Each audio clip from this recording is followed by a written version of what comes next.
বাংলা ইন্ডাস্ট্রিতে এই মুহূর্তে বিভিন্ন রকমের, বিভিন্ন ধরনের এবং নিত্য নতুন পরিচালনার হাত ধরে ভিন্ন ধরনের, ভিন্ন স্বাদের শর্ট ফিল্ম থেকে মুভি তৈরি হচ্ছে।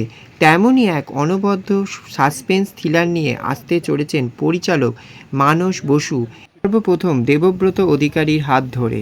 এই ছবিতে অভিনয় করেছেন বিভিন্ন কলাকুশলীর পাশাপাশি অনেক দিন বাদে ডক্টর অরিজিৎ কুমার নিয়োগী, যিনি প্রগতি বাংলার কর্ণধার। আসুন দেখে নেওয়া যাক এই ছবি সম্পর্কে পরিচালক, প্রযোজক এবং যারা অভিনয় করেছেন তারা কি বলছেন। খুব শীঘ্রই আসতে চলেছে এই ছবিটি। তার আগে এই ছবি সম্পর্কে তারা কতটা উচ্ছ্বসিত এবং দর্শকদের জন্য কী বা বার্তা নিয়ে আসছে সবটাই জেনে নেব আমাদের চ্যানেল স্কাই ড্রিমস চ্যানেলের মাধ্যমে। আর আপনারা যারা নতুন অবশ্যই সাবস্ক্রাইব করে নিতে ভুলবেন না। Camera rolling and action.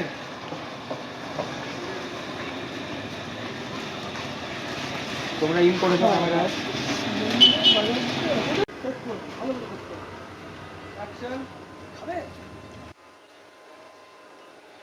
আমরা এই শুটিং সেটে পৌঁছে গেছি। আর আমাদের বং সিরিজের পর্দায় বহুবার আপনি এসেছেন ডক্টর অরিজিৎ কুমার নিয়োগী। ফ্যাশন ইন্ডাস্ট্রিতে আপনি বিভিন্ন রকম কাজ তো করে থাকেন, বাট আজকে একটি নতুন ভূমিকায় আপনি একটি মুভিতে আপনি অভিনেতার চরিত্রে আপনি দেখবেন, আমরা দেখতে চলেছি। একটু বলুন, নতুন জার্নি একটু জানান। এখানে অনেক জ্ঞানী গুণী মানুষরা আছে, মানুষদের মতো এবং দেববন্ধা রয়েছে, সবটা মিলিয়ে আপনার অভিজ্ঞতা। নমস্কার সবাইকে। এটা নতুন অভিজ্ঞতা নয়, এটা অনেক পুরনো অভিজ্ঞতাকে আরেকবার রিডিসকভার করা। আগেও অনেকবার অভিনয় করেছি, ছোট বড় অনেক সুযোগ আসে, কাজের চাপে বিভিন্ন কাজ আপনারা সবাই জানেন। আমি Jack of all trade, master of some, কিছু সব প্রচুর কাজ করতে হয় একসাথে, অনেক কিছু সামলাতে হয়। আমার পেশাদারিত্ব, ডাক্তারি পড়ানো থেকে শুরু করে আপনারা জানেন ইন্টারন্যাশনাল কলকাতা ফ্যাশন উইক আমার প্যাশন, যেটা ষষ্ঠ বর্ষ এবছর বেঙ্গল টেলিসিনে ফ্যাশন অ্যাওয়ার্ডস, বাংলার বসন্ত উৎসব যেটা হয় প্রগতি বাংলার বসন্ত উৎসব, একমাত্র সবচেয়ে বড় এবং প্রেস্টিজের বসন্ত উৎসব, দুর্গাপুজোর সম্মাননা থেকে শুরু করে জগদ্ধাত্রী পুজোর সম্মাননা, আমাদের কাজ চলতেই আছে। আমরা নেপালে যাচ্ছি, নেপালে ফার্স্ট অর্গানাইজার ইন্ডিয়ান যারা আমরা অর্গানাইজ করছি IKFW6 এবং GGI নেপাল, আমরা 9, 10, 11তে করছি। এটা একটা যে জিনিসটা আগে আমরা সুযোগ ছিল, আমরা মিউজিক ভিডিওতে আমি কাপড় দিয়েছি অ্যাজ এ ডিজাইনার, সেটাও কাজ করেছি। যেমন খুব 2 দিন আগেই আমরা করেছি, আপনারা দেখতে পাবেন পুজোর আগে, ওটা বেরোবে পুজোর সময়। এইটা আরেকটা পুজোর আগেই বেরোবে, এর একটা সিনেমা, আমার দাদা বন্ধুবর্গ দেবব্রত অধিকারীর একটা সিনেমা। এবং এই সিনেমাটা একটু থ্রিলার এবং সাসপেন্স, ভালো লেগেছে। গল্পটা খুব বেশ কিছু টুইস্ট অ্যান্ড টার্নস আছে। আমাকে বলা হয়েছে যে একটা অভিনয় করার জন্য, খুব ভালো। সকালে চেম্বার কামাই করে এসেছি, বিকেলে চেম্বারটা অ্যাটেন্ড করবো।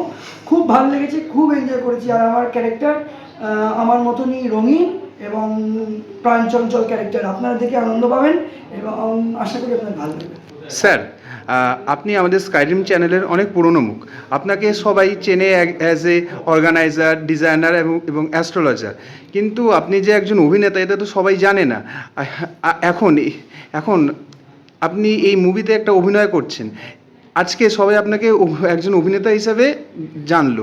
এবার আপনি বলুন, এই অভিনয় জগতের সাথে আপনি কত বছর ধরে যুক্ত? এটা কি আপনার ফার্স্ট অভিনয় না আগেও করেছেন? দেখুন, আমরা এর আগে অনেকবার অভিনয় করেছি, শর্ট ফিল্ম, ডকুমেন্টারি, প্রচুর জায়গায় অভিনয় করেছি, বিভিন্ন জায়গায় বিভিন্ন ফেস্টিভ্যালেও গেছে। এবং এটা যখন তখন আমি চান্স পাই আমি করি, আমার ভালো লাগে। এটাও একটা প্যাশনের একটা অন্তর্গত একটা বিষয়। এবং আজকে দেবব্রতদা বললো এটা করতে হবে অরিজিৎ, আমি করেছি। খুব মজা করে করা হয়েছে, খুব নামী একজন ডিরেক্টর ছিলেন, আপনারা জেনে থাকবেন, অনেক বড় বড় সিনেমা উনি করেছেন।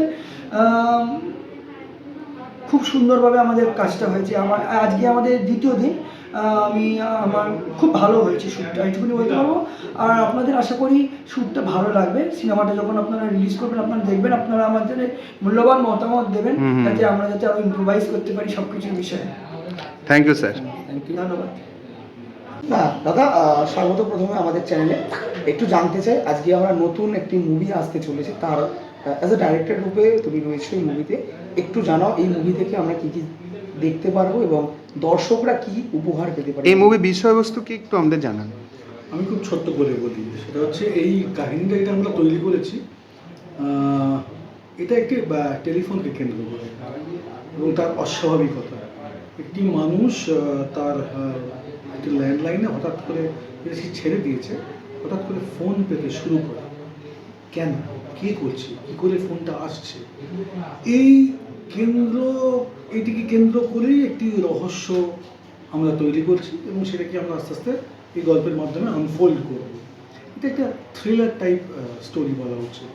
মুভিতে যেভাবে এখানে দেখলাম অনেকজন নতুন এই সময়কার বিভিন্ন অভিনেত্রীরা রয়েছে, নিশ্চয়ই তার আগে প্রজেক্ট করা মানে তাদেরকে বিশেষভাবে ওয়ার্কশপ নিশ্চয়ই করা হয়েছে বা করা হয়নি, যেটাই হোক না কেন তাদের কাছ থেকে কেমন পাচ্ছ, এফোর্টটুকু কতটা দিতে পারছে তারা তোমার ডিরেকশনের সাথে সাথে?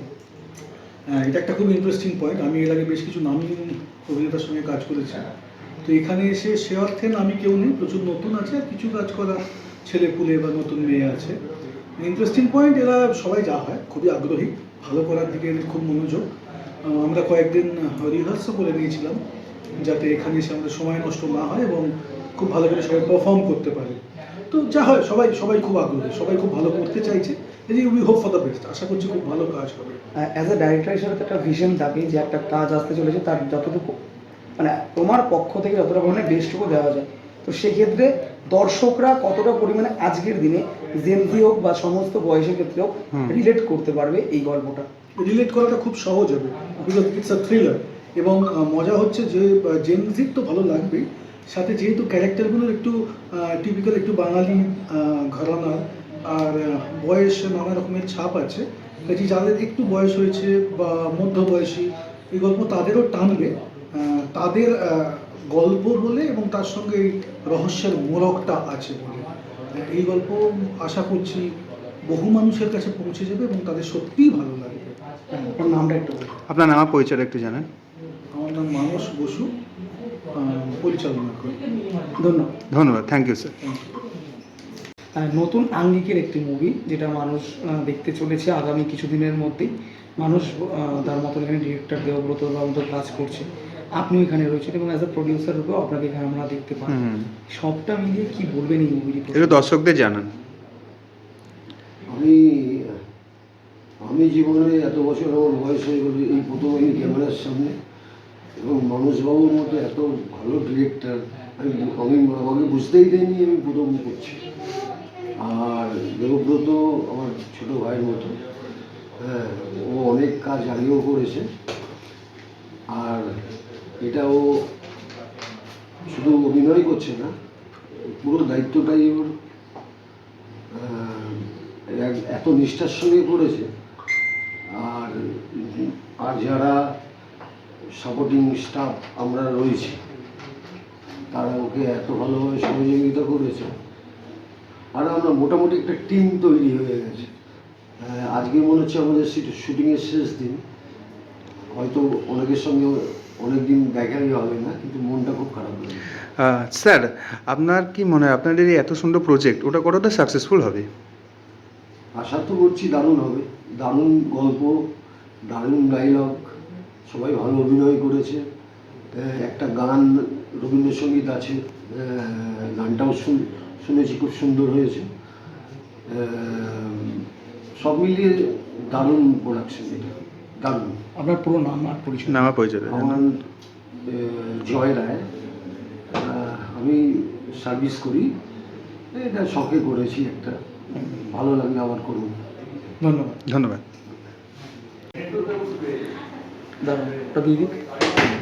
হ্যাঁ, নমস্কার। আপনি আজকের যে শুটিংটি চলছে সেখানে আপনি অভিনয় করতে চলেছেন একটি ইন্টারেস্টিং লুকস, যেটা হয়তো আমরা একেবারে সিনেমা দেখার সময় জানবো।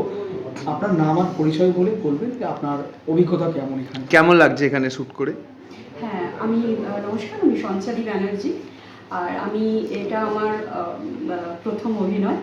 তো আমার এখানে ভীষণই ভালো লাগছে, ভীষণ কোঅপারেটিভ, এবং সবথেকে বড় কথা এটা আমার যে চরিত্রটা সেটাও খুবই সুন্দর, কারণ একজন মা হিসেবে এই চরিত্রটা করতে পেরে আমি খুবই মানে নিজেকে গর্ববোধ করছি, কারণ মানে এই চরিত্রটার ভেতরে আমাকে যে অনুভব মানে যে আবেগটা ফোটাতে হচ্ছে সেটার জন্য আমার ভীষণ ভালো লাগছে, এবং তার জন্য ধন্যবাদ জানাই আমাদের ডিরেক্টরকে এবং আমাদের যিনি প্রডিউসার আছেন যেহেতু এটা আপনার প্রথম অভিনয় আপনি বললেন, সেক্ষেত্রে কতটা কোঅপারেট করেছে এখানে ডিরেক্টরদের সবাই, পাশাপাশি স্ক্রিপ্ট নিয়ে কি বলতে চান? আমরা পরেই জানবো স্ক্রিপ্ট কি রয়েছে, সেটা তো সাসপেন্স অবশ্যই। তো কতটা ভালো লাগলো script? আর আপনি এখানে কি ক্যারেক্টারে আছেন? হ্যাঁ, আমি এখানে যে চরিত্রটা, এটা একটা সাসপেন্স থ্রিলার বলা যেতে পারে। চরিত্রটা হচ্ছেন যিনি মেইন, সুজনবাবু, এবং ওনার যিনি বন্ধু, যাকে নিয়েই পুরো ঘটনাটা এবং গল্পটা, যিনি আত্মহত্যা করেছেন, তার স্ত্রী, এবং তার আত্মহত্যা করার জন্য আমাদের খুবই খারাপ অবস্থা হয়ে যায়, দৈন্যদশা বলা যেতে পারে। খুবই মানে আর্থিক সংকটে আমরা পড়ে যাই, এবং আমি 2 ছেলে মেয়ের মা। তো সেই 2 ছেলে মেয়েকে তাদের পড়াশোনা করাতে পারছি না, তাদের পড়াশোনা ছাড়িয়ে দিতে হচ্ছে। একটু স্ক্রিপ্ট স্টার্ট। 2 ছেলে মেয়ের মা হয়েছি। কালীকিঙ্কর বাবুর স্ত্রী, যিনি মারা গেছেন, যিনি আত্মহত্যা করতে বাধ্য হয়েছিলেন। এখানে যিনি মেন ক্যারেক্টারে আছেন সুজন বাবু, যার কারণে আমার স্বামী কালীকিঙ্কর বাবু উনি আত্মহত্যা করেছিলেন, এবং তার ফলে আমাদের যে আর্থিক সংকট, এবং মানে আমরা প্রচণ্ড খারাপ অবস্থার মধ্যে পড়ে যাই। আমার 2 ছেলে মেয়ের পড়াশোনা ছাড়িয়ে দিতে হয়। এইটা নিয়েই মানে এই অভিজ্ঞতাটা আমার কাছে একটা খুবই সুন্দর। মানে আমি এখানে এই অভিনয়টা একটা চ্যালেঞ্জিং অভিনয় বলা যেতে পারে, এবং এই অভিনয়টা করে আমি তো ভীষণ খুশি। ম্যাম, আপনার এই অভিনয় জগতে কত বছর এক্সপিরিয়েন্স আছে?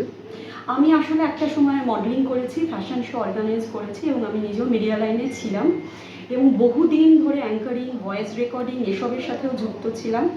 তো সেই হিসেবে হয়তো অভিনয়ের সুযোগ পেয়েছি আমি অনেকবার, কিন্তু সেইভাবে করা হয়ে ওঠেনি। কিন্তু এটা আমার কাছে একটা স্বপ্ন পূরণ বলা যেতে পারে। এটা আমার ফার্স্ট অভিনয়ের জন্য ক্যামেরার সামনে, এটা আমার প্রথম। ধন্যবাদ ম্যাম।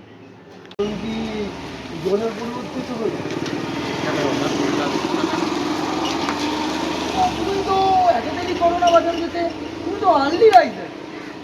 না, কাল রাতে একটু ঘুমে দেখা তাই বলি, যাও যাও যাও যাও।